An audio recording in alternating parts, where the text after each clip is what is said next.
With the exception of the comments we heard from the representative from the FAA, I think most of this hearing is focusing on which trees in the forest are sick.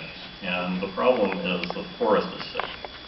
And I've thought for many, many years that one of the things that needs to be done in the CPUC is you need to have some fairly short-term limits on the commission, probably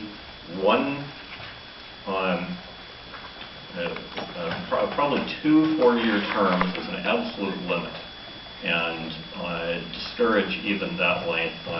You need some continuity, so you have to have overlapping terms.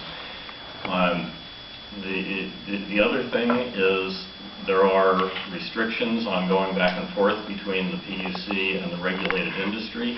Those restrictions, in my opinion, are much, much too weak, to the point of almost useless. There should be a lifetime prohibition from moving from being a commissioner to working for the regulated industries. And there should be like a 10 or 20-year waiting period to move from a regulated industry to being on the commission. And yes, you have to have a good working relationship. I understand that. I just got re-elected to my 5th term on an infrastructure board in a very heavily regulated industry, which is wastewater. And so you have to have a good working relationship, but it can't be cozy. And so there's a tricky balance there that I recognize. But the problem that the CPUC faces is that ultimately, when you have a monopoly, as the utilities are, it's not appropriate for them to be private industry.